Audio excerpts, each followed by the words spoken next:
So today we're gonna talk about the Bible in short. For those people who keep misunderstanding me and believe that I'm saying things and I don't know what I'm saying, I'm just begging you a few minutes of your time, if you don't mind.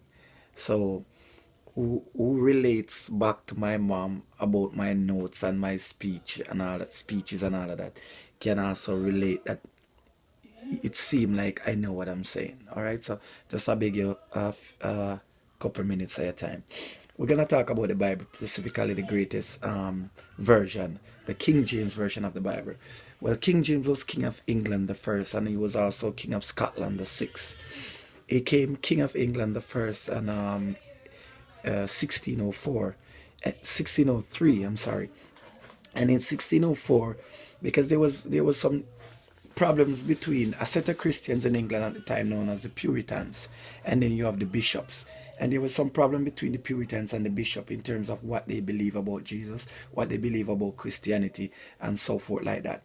So King James called a meeting with the bishops, and he also called a separate meeting with the Puritans. A member of the Puritans said, you know what, King, what we need a new Bible. King James agreed and said, you know what, we're gonna let the Bible, we're gonna translate the Bible. You know, we're gonna redo a new version of the Bible, because King James himself had issues with the Bible, because the Geneva Bible, the Tyndale Bible, the Bishop Bible, there were other Bibles before the King James version, and he wasn't too pleased with it, because the king want there was, like, for instance, the Geneva Bible had a lot of stuff in it that wasn't very saying very nice things about kings, and King James didn't like that. For instance, like in the King James Bible, I think the word king is mentioned like about 400 times, and the Bible before, wherever they should say king, they say tyrants. So they refer to the kings as tyrants. King James didn't like these things. And about, long live the king, worship the king, and all of that, King James had to make sure the king is always mentioned in the Bible at good terms. So he agreed to get the Bible translated. So in 1604, he decided to form a committee. It was a committee of 54 people. And these people were the greatest godly people on earth. Some of these people, like for instance, there was this guy known as Lancelot Andrews. He was a brilliant linguist, but this guy he would spend crazy money. At one time, he spent like £3,000 on a party for King James, and £3,000 in 1604, 400 and something years ago, £3,000 was a lot of money. There was this other guy, they call him Henry Saville. Henry Saville, he crazy. He made huge money.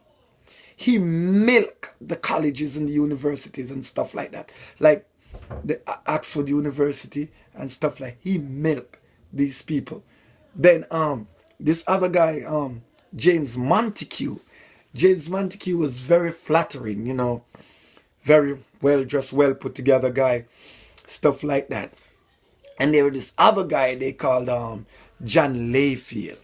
Now John Layfield, who he was basically a buccaneer.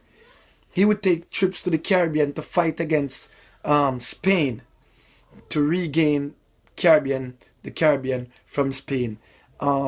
He was a buccaneer, and it is said that he's probably the first Englishman to eat a pineapple, because he was the guy in the Caribbean and so forth. But he was a brilliant guy also. You have another guy who I just spoke of, John Layfield. And there was another guy, George Abbott.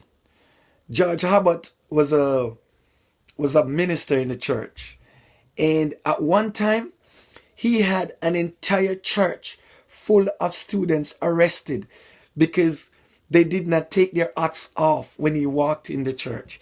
And George Abbott was also the homosexual lover for King James, because King James was an homosexual, and George Abbott was one of his lovers. George Abbott was young, good-looking guy. King James was probably 20 years older than him, and King James was attracted. So he and King James were having sex. They had sexual relationships.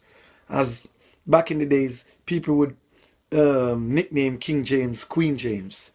And these things are in history. I'm not making it up. Just research. There was another guy, Richard Thompson. He was crazy. It is said in history, it is said that Richard Thompson has never gone to bed sober one night. Every night he goes to bed drunk, and he would translate the scripture Exodus in the days. It was crazy people from all different walks of life. They were in committee of 6, and when they translate the Bible, King James would never read the Bible. The committee that approved would never read the Bible. When you translate, because in those days the Bible were read to the people, so it's not about someone holding a Bible and reading it.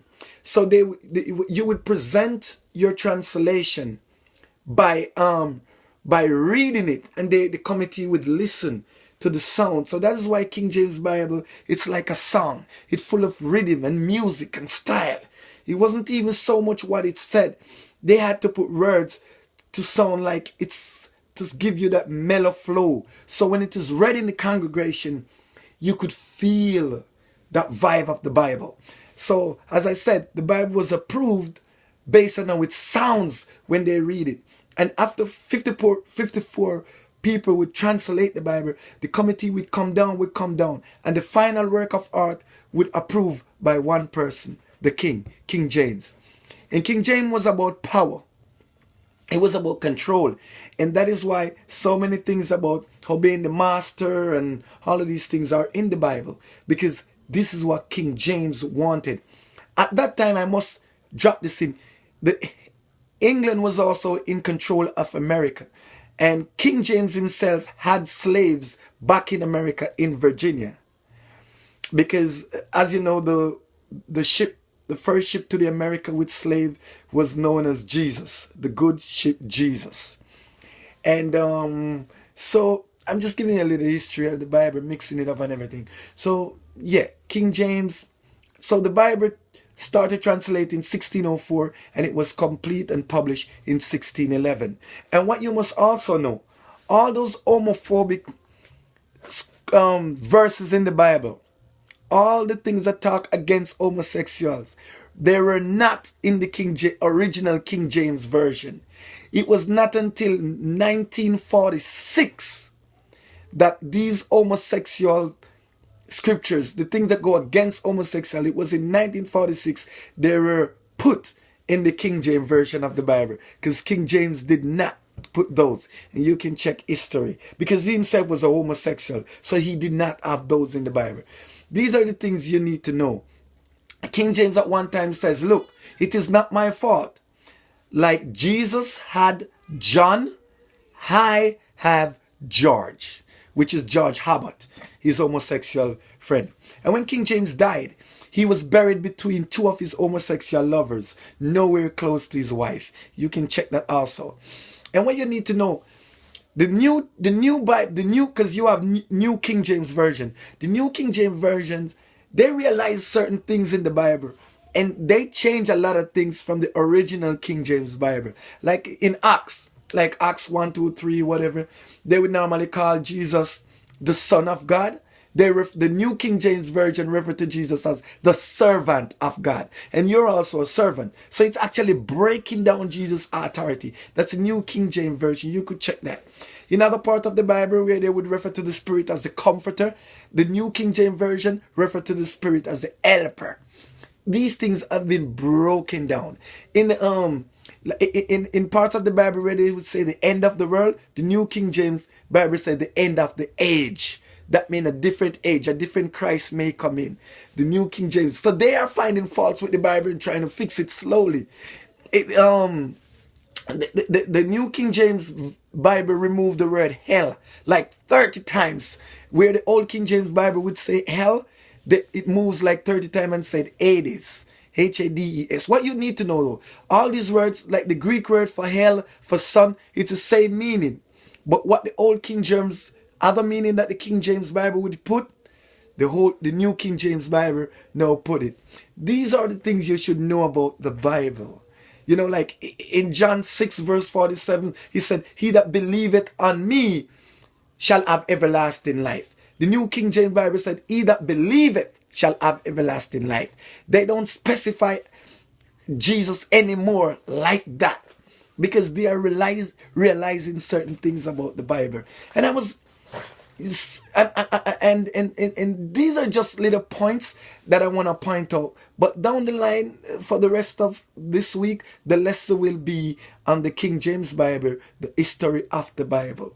So instead of like my brother, I'm gonna call his name point blank, Clement, which is doing great, and I'm happy for him. He went back to school, do his course in ministry. I don't know, probably he's a minister or something, but he has some big authority.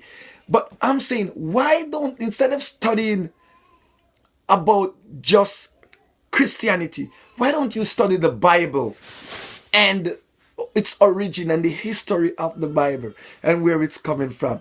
But don't forget, the man King James, who had the Bible translated, two of the people who translated the Bible was also his homosexual boyfriends. And King James was a drunk.